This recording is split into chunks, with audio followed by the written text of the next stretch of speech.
Estamos de volta ao estúdio padrão aqui do Raiz Tricolor, ainda se reorganizando, mas vamos lá. Vamos falar bastante aqui sobre notícias. Tirei aí um dia de folga, né, basicamente, aniversário de Murilo e... Enfim, estamos de volta aqui nesse sábado à noite. Fluminense não tá jogando essa rodada, fica tranquilo, vai ter resumão da rodada normalmente, até porque a gente vai ter 2 rodadas a menos, então a tabela do Brasileirão interessa pra cacete pra gente. Mas nesse vídeo aqui a gente fala sobre janela, sobre mudanças, sobre o Fluminense vendendo, comprando, contratando, emprestando e etc. os jogadores. Deixa o seu like aqui embaixo, se inscreve aqui no canal. E vamos lá, cara, a gente já começa aqui direto falando sobre André. André, Gabriel, tá de volta o André? Não, a situação do André é dinheiro que pode entrar no Fluminense. Vai lembrar que o Fluminense vendeu o André pro Wolverhampton por cerca de 22 milhões de euros, o valor fixo. Desses 22 milhões de euros, o Fluminense ficou com, primeiro ponto, 10% do lucro que o Wolverhampton tiver. Ou seja, o Wolverhampton vendendo, o Fluminense fica com 10% do valor ali da diferença de 22 milhões de euros até por quanto eles venderem. E o Fluminense ainda tem direito a 4,5%, que é aquele valor de clube formador, né? O Fluminense revelou o André, ficou um bom tempo com ele, então venceria esse direito esses 2. E por que isso interfere em alguma coisa? Por que a gente está falando disso do nada? A venda já não foi há um tempo? Já. Mas a notícia que se fala na Itália, o Gianluca Di Marzio, um especialista ali na área de transferências internacionais da Europa, diz que a Juventus tem por objetivo contratar o André. Notícia lá no Cautio Mercato, enfim, uma publicação extremamente famosa também, diz que a Juventus tem o objetivo de pegar o André do Wolverhampton nessa janela. A ideia é que o volante de 2001, né, que é o ano onde nasceu o André, está com 24 anos ao longo desse ano, tenha o seu olhar ali também pela equipe italiana. O primeiro valor que se falou na matéria não é ainda um valor específico de contratação, mas o único valor que tem é entre 30 e 35 milhões de euros. Ou seja, numa dessa, o André, se saísse, por exemplo, vamos botar o valor máximo, por 35 milhões de euros, você tem que tirar os 22 milhões que o Wolverhampton pagou, fica 13 milhões e o Fluminense tem 10% disso, 1 milhão e 300 mil euros. Botando ali também no valor máximo 4,5% de clube formador, o Fluminense levaria ali também mais cerca de 1,5 milhão de euros. Ou seja, se digamos que seja uma transferência de 35 milhões de euros do André, do Wolverhampton, para a Juventus, o Fluminense sairia ali com cerca de 2,8 milhões de euros, numa cotação ali de hoje, dá em torno de 17 milhões de reais. Uma boa grana, né? Uma boa grana para um jogador que nem pertence mais oficialmente ao Fluminense. Enfim, acho que seria bem ok realizar essa venda aí. Tamo junto com vocês, o Wolverhampton, porque é melhor ainda que ele vai para Juventus e depois um time, se ele jogar bem na Juventus, um time da Premier League ainda pode contratar ele por mais dinheiro ainda e tá a gente ganhando 4,5% para sempre como clube formador. Já deixou seu like aqui embaixo? Já se inscreveu aqui no Raiz Tricolor? Se não, muito importante a tua inscrição, tá? A gente fez uma grandíssima cobertura aí do Mundial de Clubes, estamos com 262 mil inscritos aqui no Raiz Tricolor. Durante essa cobertura aí, mais de 2 mil inscritos chegaram aí a mais, enfim, muita visualização. E olha que a nossa cobertura foi muito mais focada no Jornada KTO 1902. Então, dá essa moral aí pra gente e se inscreve aqui no canal. Vamos falar agora sobre Kevin Serna. Isso porque o empresário do Kevin Serna, um levantamento feito pelo pessoal ali do Fluminense Stuff, uma boa página ali no Twitter, ele deu entrevista, só nos últimos 4 dias ele deu entrevista para o Dengante, a Rádio Exitosa, L1 Max, PDT, RPP, Ovación, esses 6 do Peru. Kevin Serna jogou muito tempo no futebol peruano. Ainda deu entrevistas também para o Aqui Entre Nós de Poçadita e para o Win Sports, que é um canal, esses últimos 2, colombianos. Ele deu 8 entrevistas em 4 dias. O Narciso Algames, empresário do Kevin Serna. Qual que é o teor dessas entrevistas? Foi escalando.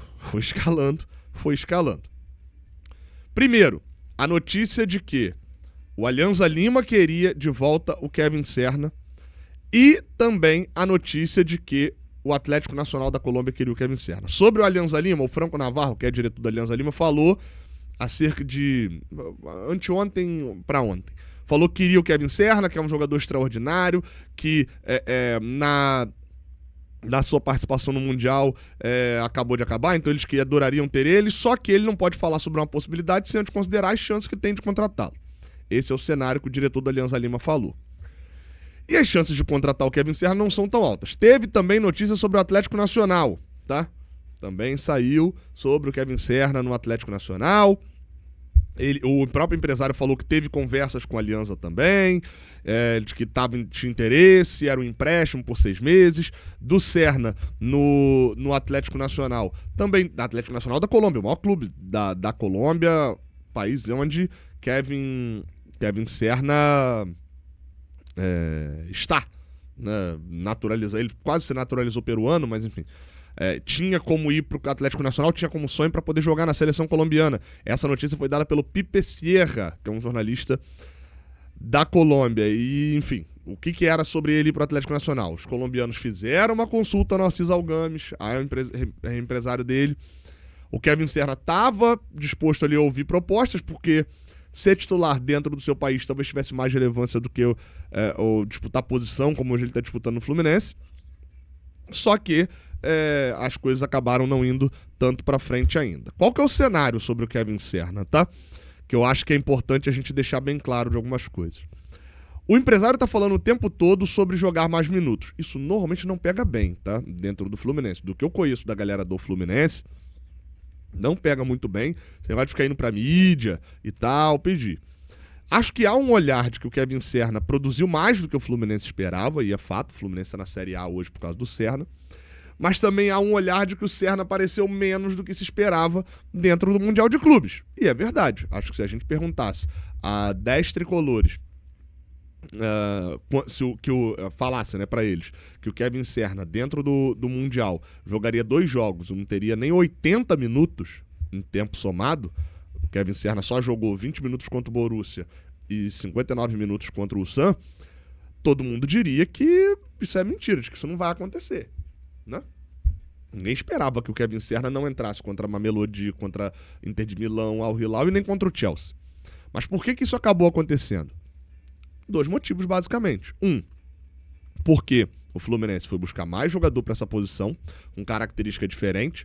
Né? Você tem hoje os garotos, né? O Riquelme Felipe, que joga por ali também, La Vega, também, que joga por aqui, pelos lados do campo. Dá para botar o Paulo Baia nessa conta aí também. Você tem os jogadores de habilidade, né, de 1 contra 1, Keno, o Fluminense ainda foi contratar o Soteldo agora.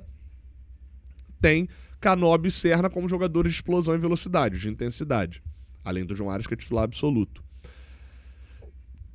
E aí, no final das contas, já com toda essa concorrência, o Renato achou um esquema com 3 zagueiros e tirando esse ponta. Então, assim, todos esses que eu citei foram pro banco, exceto o João Ares. Dificultou ainda mais a situação. O fato é que, assim, o Fluminense assinou um contrato com o Kevin Serna e o cenário é esse. O Fluminense tem um contrato com o jogador e hoje, para sair, tem que pagar mais do que o Fluminense pagou por ele. Então, o olhar é basicamente esse. O Fluminense não vai ficar segurando o Serna, foi um bom achado e tal, mas, né, se quiser sair, devolve parte das luvas que recebeu e tem que sair por mais. O cenário tem que ser esse. Só pra poder fazer uma propaganda aqui legal pra vocês, essa camisa, vocês vão vendo que é a primeira vez que eu tô gravando com essa camisa aqui, né? Camisa, cara, que camisa boa de se vestir, cara. Comprei a camisa 2 lá na Foot Fanatics e realmente ela é confortável no corpo. Eu não comprei a camisa número 1 ainda, mas gostei bastante da camisa número 2. Tem lá na Foot Fanatics, uso o cupom Jornada10. Tem muita gente que gosta de camisa sem patrocínio também, ó. E eu consegui lá na Foot Fanatics essa camisa de goleiro do Fluminense sem patrocínio. Isso é raro, né, ter, né? Eu sei que muita gente gosta. Peguei essa camisa aqui sem patrocínio, também lá na Foot Fanatics. Essa aqui ainda tava por R$100, saindo por tipo 80 e pouco com o cupom Jornada10. E peguei alguns bonés também, ó. Esses 2 bonés. E caramba, quase que eu derrubei meu microfone aqui. Esses 2 bonés, ó. O verde e o grená, tá? Que eu nem abri ainda, mas são maneiros pra cacete. E esse daqui que eu vou terminar, né? Vou continuar o vídeo utilizando ele. Cadê aqui? Ó, que é o boné de 95. Boné maneiro pra cacete. De 1995. Em especial ali na comemoração dos 30 anos do Gol de Barriga. Foot Fanatics, o link vai estar aqui na descrição. Você pode passar lá e efetuar a sua compra utilizando sempre o cupom Jornada 10. Só para vocês terem noção, tá? O cupom Jornada 10 foi o cupom mais vendido do ano inteiro no ano passado. Então, e a Foot Fanatics tem produtos oficiais, originais, tudo lá é de confiança e, claro, vai uma parte para o Fluminense. Seguindo a nossa atualização geral das informações, a gente fala sobre Nonato, porque Nonato, numa notícia do Lucas Musetti, que cobre o Santos no portal UOL, diz que o Fluminense quer antecipar logo a situação do Nonato, que está emprestado pelo Santos, já renovou esse empréstimo, o empréstimo agora vai até o final de 2025, o Fluminense tem a prioridade ali de compra, com uma opção de $1,5 milhão, em torno de R$8 milhões. O Fluminense pagando esse valor, leva o Nonato, fica com uma parte dos direitos econômicos, e não tem nem discussão, o Santos não tem o que fazer, basta o Nonato aceitar, e com R$8 milhões o Fluminense compra o Nonato do Santos. Só que a ideia do Fluminense é, sabendo que o Santos não tem interesse no Nonato, tentar negociar essa situação. Então, a ideia do Fluminense é tentar negociar, baixar de repente de R$1,5 milhão para R$1 milhão e você fica com um percentualzinho a mais, etc. Porque o Nonato tá bem no Fluminense, não é necessariamente titular absoluto, mas é titular da equipe do Fluminense e eu pelo menos olho com bons olhos. Se você chega para mim e fala que o Fluminense vai levar $1 milhão, $1 milhão, enfim, pelo Nonato hoje, eu aceito, acho que é um jogador que contribui muito e mesmo que a gente suba o nível do nosso elenco, vai continuar sendo um jogador que vai contribuir. Acho que hoje ele tem uma importância ainda maior, porque o Ganso tá embaixo, por sinal essa camisa minha personalizada do Paulo Henrique Ganso. Acho que vai dar pra ver aqui, ó, dá pra ver mais ou menos, né? E o Ganso ainda tá embaixo, o Fluminense tá precisando ter um volante que tenha mais chegada na frente, ele tem feito muito bem essa função de jogar um passo à frente dos outros volantes, mas acho que o cenário, pelo menos para uma compra hoje, se apresenta positivo. Vamos lá, tá? A gente também fala aqui dentro desse vídeo sobre a situação, faltam 2 jogadores ainda. Rinestrosa, esse eu vou passar bem rápido, tá? Rinestrosa, que hoje pertence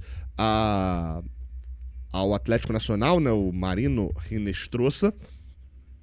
É um jogador que interessou durante muita gente aí, se destacou bastante nessa primeira fase de Atlético Nacional no grupo ali do Internacional e do Bahia, né, na Copa Libertadores da América. Foi alvo do Cruzeiro, foi alvo do Botafogo também, né, no caso do Cruzeiro. Teve ali até matéria aqui do Brasil falando disso. No caso do Botafogo, até o Lessa trouxe a informação também com que botaram $5 milhões na mesa. Os caras pediram $10 milhões, né? Enfim. E ele ali com 22 para 20, agora fez 23 anos, né? Acabou de fazer aí durante o Mundial. Talvez um dos grandes olhares ali também, mas o Atlético Nacional sabe disso. Tanto é que tá pedindo alto. No caso do Fluminense, a notícia do Lessa é de que basicamente o Fluminense deu uma consultada, olhou a situação, mas não gostou muito do que viu. Assim, a notícia do Lessa fala ali um pouco sobre a questão de referências sobre o extracampo do jogador. Então o Fluminense já chegou olhando isso. Não gostou muito do que viu. E além disso, quando foi pensar em fazer uma proposta, os valores que chegaram são de cerca de €10 milhões, aí obviamente isso já deu uma afastada no Fluminense tentar buscar o atacante colombiano. Bem, e por último, uma informação que eu apurei aqui enquanto recebi uma resposta, na verdade, né? Tava esperando essa resposta durante a gravação do vídeo, por isso ficou pro final. Vocês sabem que eu normalmente não sou daqueles que fica segurando a principal informação pro final, não. Mas eu falei com uma fonte minha lá no Pachuca e, enfim, tava conversando um pouco sobre a situação do John Kennedy. Por quê? Todo mundo já sabe, só pra, né, relembrar aqui, John Kennedy está no Pachuca hoje por empréstimo.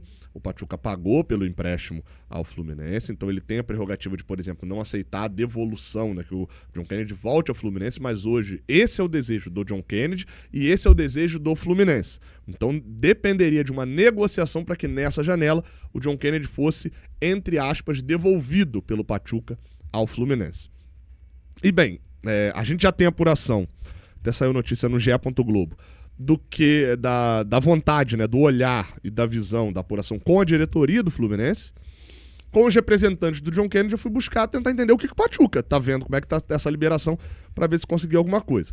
Bem, primeira resposta que eu recebi é de que não tem ainda nada definido, assinado, mas que de fato, o negócio está muito bem encaminhado para o John Kennedy voltar mesmo. Esse tema está sendo tratado da volta dele ao Brasil, com a diretoria do Pachuca, os representantes e a diretoria do Fluminense. De que o olhar da diretoria do Pachuca é de que ele teve um grande início no torneio anterior, fez 10 gols, só que por uma decisão tática, inicialmente ele foi para o banco e com os novos técnicos, o novo corpo técnico que está lá, ele não estava trabalhando muito bem. Essa foi a definição que uma fonte minha no Pachuca me passou. Que com o novo técnico que chegou, ele não estava trabalhando muito bem. Mas a diretoria, tanto do Pachuca quanto a do Fluminense, tá negociando essa volta dele ao Fluminense. A visão de lá é que ele tem muito talento, é uma pessoa muito boa no trato do dia a dia, tem tudo para ser um craque e até mesmo a avaliação deles é de que ele até pode chegar na seleção brasileira. Então, assim, essa é a avaliação que ele tá saindo do Pachuca, a forma como o Pachuca tá vendo o John Kennedy, né? Chegou muito bem, fez muitos gols, por uma questão tática foi pro banco, e quando trocou o corpo técnico, a avaliação do corpo técnico ele não estava trabalhando tão bem, a avaliação do Pachuca como um todo, e também com base nessa troca da comissão técnica, ele não estava trabalhando tão bem. Pediu para voltar, o Fluminense quer de volta, o Pachuca está aceitando liberar, essa negociação está em trâmites finais. Provavelmente John Kennedy deve voltar ao Fluminense, e a análise de lá é sabendo que tem um grandíssimo jogador na mão do Fluminense, e a gente sempre fala isso, eu sempre reforço isso. Se o John Kennedy jogar bola, poucos centroavantes no Brasil são melhores do que ele. A dificuldade foi que o John Kennedy não conseguiu só jogar bola no Fluminense ainda. Isso depende mais dele do que de qualquer um outro. Deixa o like aqui embaixo, se inscreve aqui no canal, vamos embora, tamo junto, até a próxima, valeu!